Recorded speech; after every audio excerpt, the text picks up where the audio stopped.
okayfm 101.7. Lawyer Godwin Edudzi Tamakloe and yenene ebetwinkomi private legal practitioner. Why aid edema former President Mahama. Memwachi no pay. Kantinka Kwame Tikesi anopay mejoso mecha with you for HGR okayfm phone na able producers. Ye nyina Johnson abokọ de. Obo ade adaroma Kwame me ho ye pa. Na enana me wade bi e Daily Post mu front page was say NDC will grant amnesty to jailed Galamseyers. Na says one we go to Galamsey emra ma omo kwan aban ene oman mra e de omo atum se de oman mra te no. Se nyame yam adom na mo ba ye mampen dada a wo se tu franka ma NDC amanyuko no wo se obema wo mo boniface na esam na etesen Yo Kwame that's it.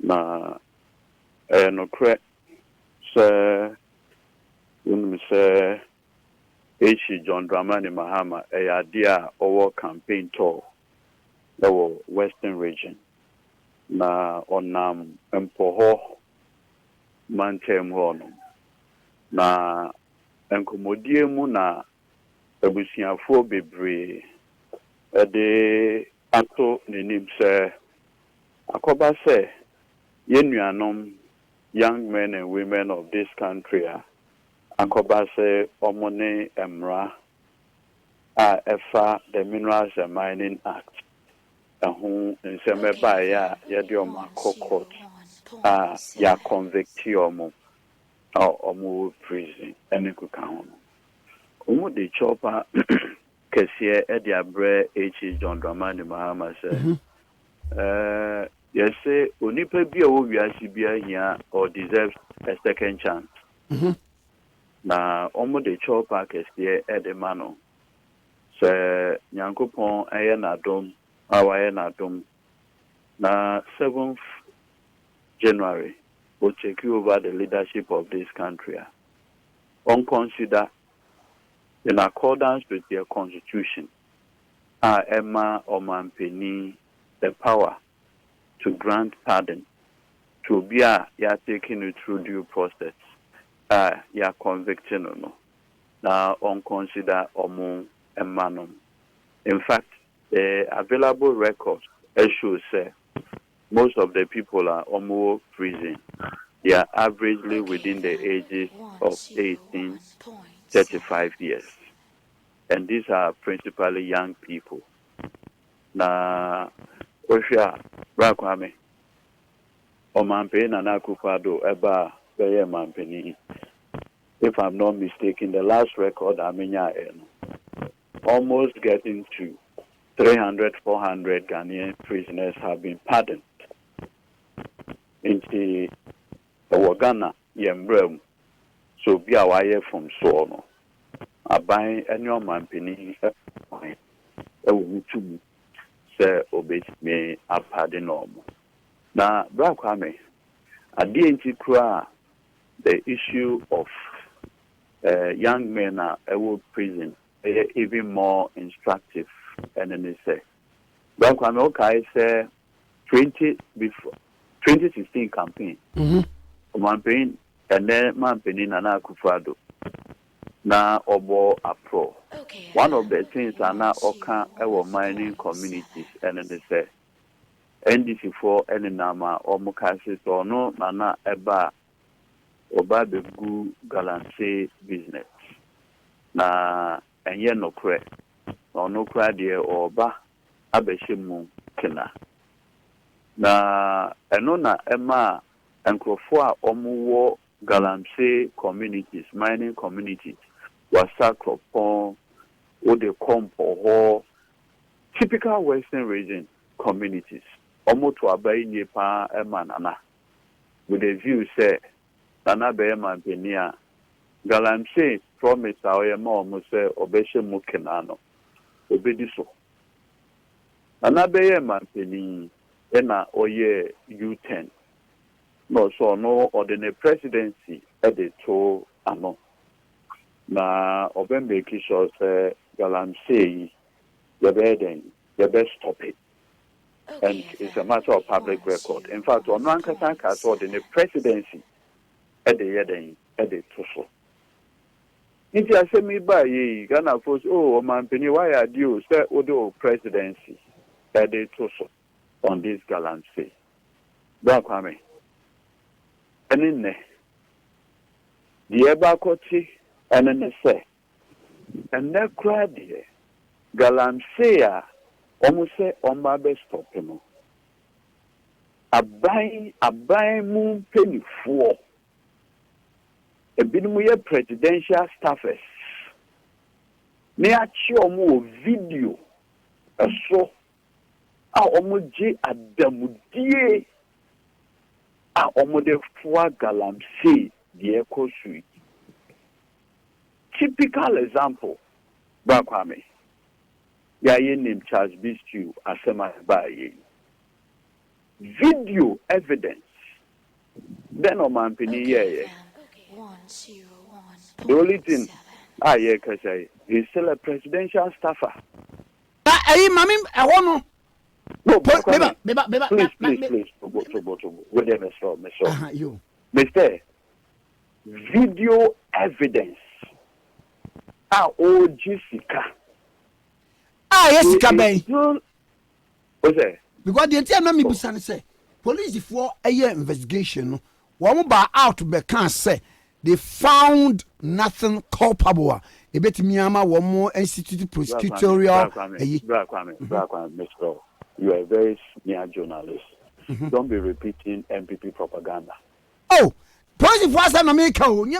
No, as a senior journalist, one who police report. As a senior journalist, the so-called police report, me but sana omri batuja. Oman Kanasa almost say, almost cast there and asked to give them the raw footage. The raw footage. 1 year no. So they have concluded. Oh, but Matiami do exactly. And I say can say or no dear or the raw footage need the call. We do. And I make us say don't repeat MPP propaganda. Now back when I say film. So man penny on original waka say or the presidency at the Tuano video evidence of one presidential staffer.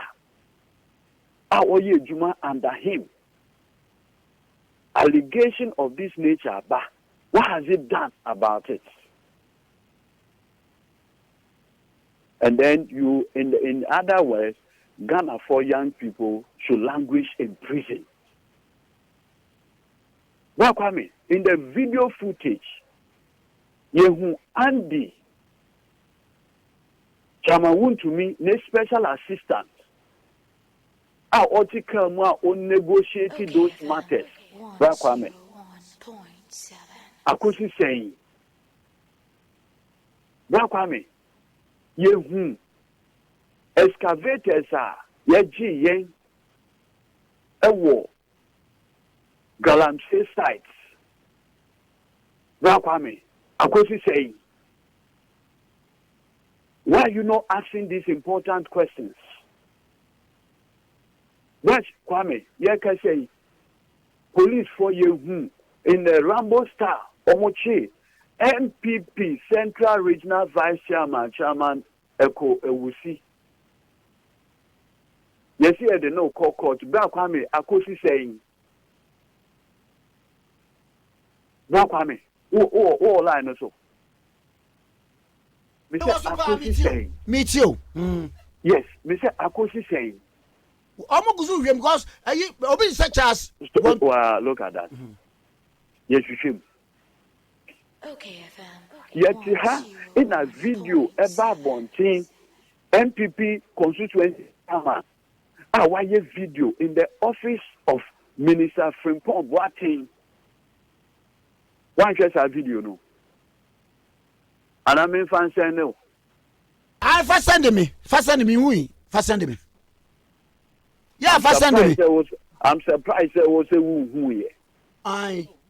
constituency chairman ono no call Minister Frimpong watching office.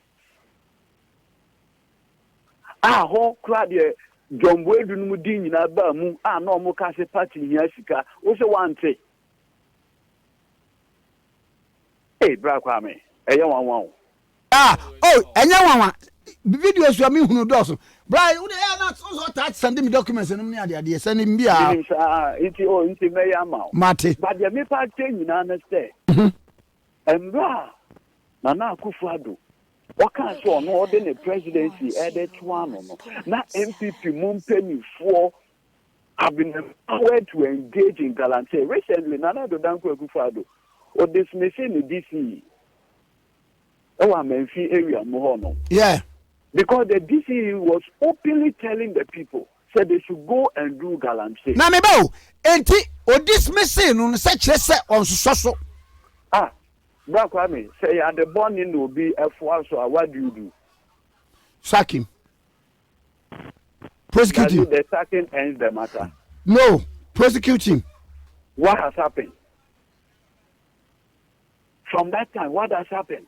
It was this whole noise about Galamseyers, it was spectacular failure under President Akufo-Addo. In fact, it's here crowd here. The Akobane say MPP campaigns in are taking over the Galamseyers business. Look, and Black Kwame, me sure some more reporter ADH John Mahama this campaign. He will tell you what the people themselves are saying. They know who is doing the Galamseyers and who is not. So this whole business say you're fighting Galamseyers.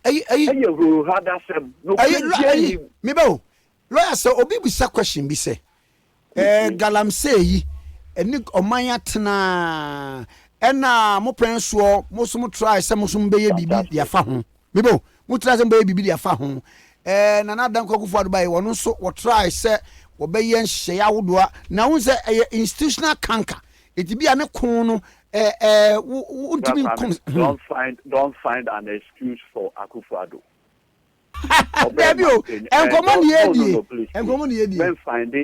Don't find an escape route for him.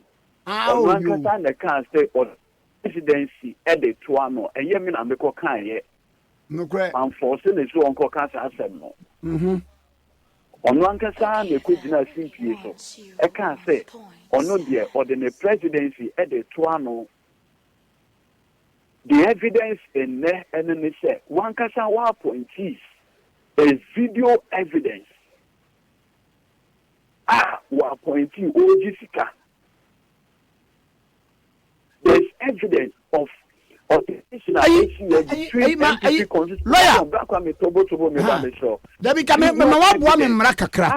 and Unipana Oye video no Oye NDC new. No, I can say the Amen Pepos are from watching them and now John Boyd and Obisa. MPP constituency chairman in a year video no in the office of Professor Frimpong watching. Na me bo. And this no I can say because of politics, may ye be go be who fee. That be MPP constituency chairman in Central Region. I call Frimpong watching office. And that Frimpong watching any no edin common no I video the whole thing. And what can say party here, Sita? Our leading members of MPP, national executive members. Now, Black Kwame, what the main cabinet, one despite group. Is there no evidence? Actually, say a reporter of despite who Jessica through his bank accounts from Operation Vanguard for our more Central Region. One kasa more reporter. With Peace FM. That's the evidence right in front of you. Evidence no on the NIB bank account. Na no more prices can you because of excavated. One. All this evidence is there. One so Oman Penin Ganado we're taking steps. Now, the entire system, young men of this country at the prison, Aisha one or Wahi. Woman China, you know. Now I'm your Wahi. Senior minister. Nana Yosafuma for one bar bontiam bekase because of Sino hydro deal any we can hold you. Or Mama Aisha one so on call back to China. But Ghana need you on the Otumiko prison. Before young men are Omujina Ho, a company man and another Danko Kufado, mining communities, and then they are languishing in prison. But Eba Aisha one, they ticket a man and so on call China. Is it fair? Which me yes, sir, it's ya one person, which as a president, you value a Chinese national over your own youth. Omun prison. I shall one day, you said a first class ticket at the man or so on call back to China. But Kwame, you see, no, I'm a senior journalist, no. No, Debbie, senior journalist, no. More very soft spot. Debbie, look, Lady J. Mamin clear, to 2016. Mahama, the minister, ya video, or Jessica to advance Galamseyers business. Liar, the mother Mahama no. Liar. What do you say? Edumay Mayache, 20 years me radio you so. Me frɛ NDC MPP obiara kana sem said the issue bar the way more delay if it has to do with NDC and different. Oh, we are sure and maybe Hannah who can holistic and now what can issue not about you personally and you personally you know black I mean you personally the me party and say the media must develop a set I don't know. Say fanana ho dia normal. Sir. Fanana ho dia na back me na make say imagine say John Mahama abegina bontin so. Mami fa unye example. Issues were bar. Issues most of the issues na baba related to law, related to it be a business deal be na dia. Me typical example. Issue of Ejapadi, you are the first person I'm afraid. In fact, not only that, other interviews. But the main part change and say media no more developing a soft spot for Nana. And my memory there. Imagine say John Mahama na appointee presidential staffer. Yehuno video evidence. Now, when we say Nanado Danko Kufado, no opposition. One thing I can yet say Ghana Funina said to fight corruption, he is going to use the ANAS principle. And then ANAS, Yempesi Silas and Crow Memu had you. A day but the documentary by the number 12 no. You know. Egu Nanado Danko Kufado ehufin na intino anas principle no to say abeye endangered principle e wo Ghana the me pa kire ni lawyer me ba to umwa me kaka lawyer use one standard against John Mahama lawyer use the same standard against Nana lawyer me ba to umwa me kakra say issue ba na state authority some na wamoma prosecutorial processes no ne ade ye hwehwemu ye yese bibia kwa not until say court wabua say an video no ayehu ye no these facts were admitted before the court say ampa nipa kwa gisika na abua na tay no ye fa video di bua obi aten say odi for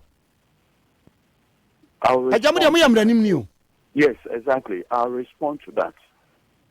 One who say, you would defend due process requirements. How are you, mum? Due process, they say, wouldn't the panel go through the processes?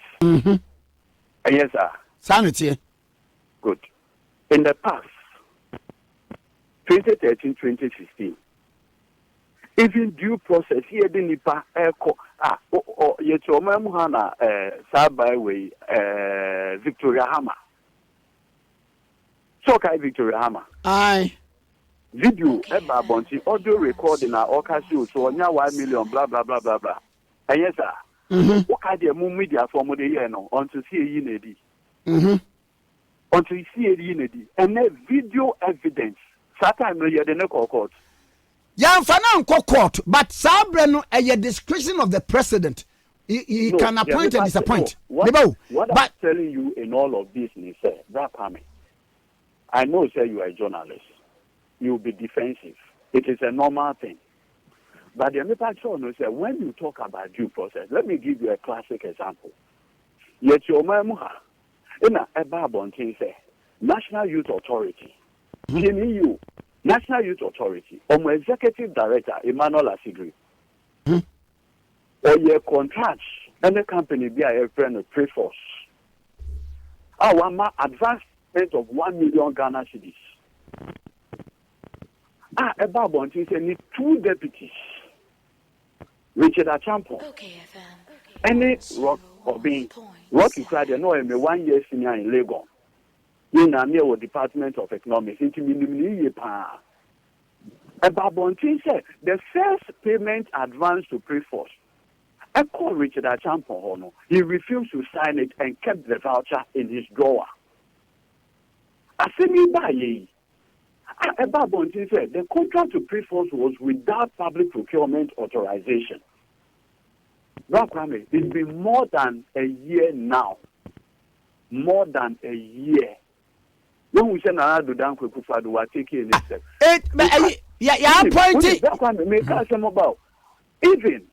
Even the 2 deputies now, Omo Babontin, every year whistleblowers, no. Yeah, me know what I say. Yeah, you because why is it that they saw corruption and decided to whistleblow on it? Yeah, you already. It is a black family. I could say and former NDC appointees with the Omoko courts. You are prosecuting them over alleged breaches of the Public Procurement Act. Now, Obisu are breaching the same act under Akufo-Addo administration. No, it's fear. Now, I could say journalists are not interested in that conversation. We should be able to call people out. Papa Mbajambo. Mati, in a boss contaminated 5 million contaminated fuel assemble. And by not the head of boss, near friend of Alfred Obi, or any MPP, parliamentary candidate, Western North. Asemi ba ye. Emma Alfred Obi a grantee interview Emma Atinka FM. Interview with Atinka FM. And only 2 just say. Or no, ho. And a company be a moving pina. A day request a buyer say on the 5 million contaminated fuel Emma. Or throw to paper so deliver 5 million contaminated fuel to moving pina in the demand. And was say subsequently 2 companies Eban Zoop Oil and the Markwell media make some both you may with 2 companies Zoop Oil and the Markwell Eban say they want the same. And what Rome said they should go back to moving pina and not moving pina and Tom Maum. Immediately a scandal a buyer because you say under the Public Procurement Act, before overturn absolute thermal equipment, no, you have to go through a public auction. This no. As some buyer Ghana quickly, Minister, Boache set up a committee. Before committee, they almost find a bebano, no national security about Bonti. So, the investigation did that. and that Alfred Obi went through the public procurement process. They were lying. What they didn't know is that Alfred Obi had already granted an interview to Atinka FM, exposing the national security. Say, or no, at the end of the man moving Pina. Okay, I say, or no, at the end of the man moving Pina. There was no public procurement. Meanwhile, our national security quickly came out to clear him. So, black on the American now say the standard that we use and you cannot imagine say under John Dramani Mahama, you American Innovation Agreement, you are inflated by $800 million. Now, your minority I expose at the end of the day, Akufo-Addo ankasa na ma the deal executive approval. Me am seeing na santi the deal to na sign a letter no in July 2018. Asemi baye the next Friday front page of Statesman newspaper, President Akufo-Addo was misled. Rakwa me say me no wo hayi. If we lie to the president for him to give executive approval that inflated the contract by $800 million, what will happen to us? What will happen to you and I? See a dada or manpini, no man executive approval for a deal. What will happen to him? So the American say, "Adia enye under John Mahama no." Which means I say, and because I am not doing it, yeah.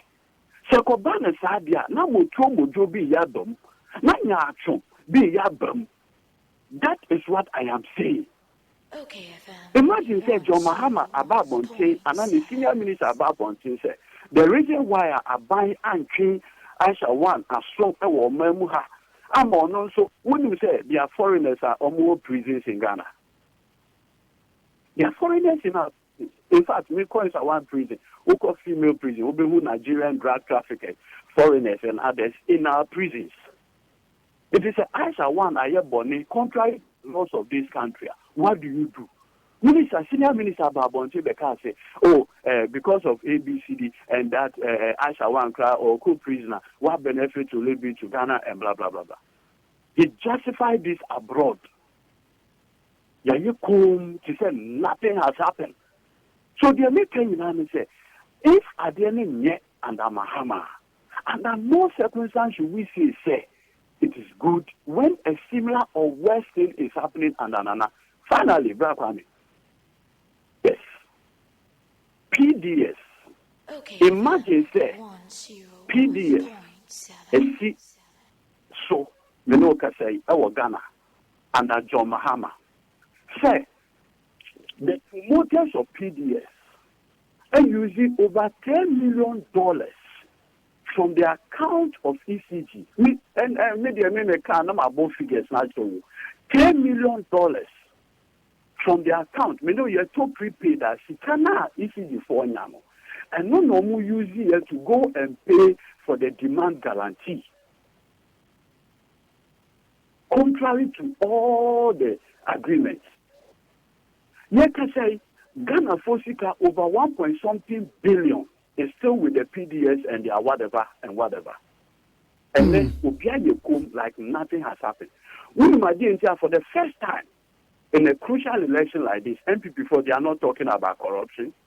Do you know why? Because it would directly expose the president. So they don't want to talk about corruption. When you look at that, you can say 4 more. 4 more for PDS. Yet your memo, Australian visa scandal is here.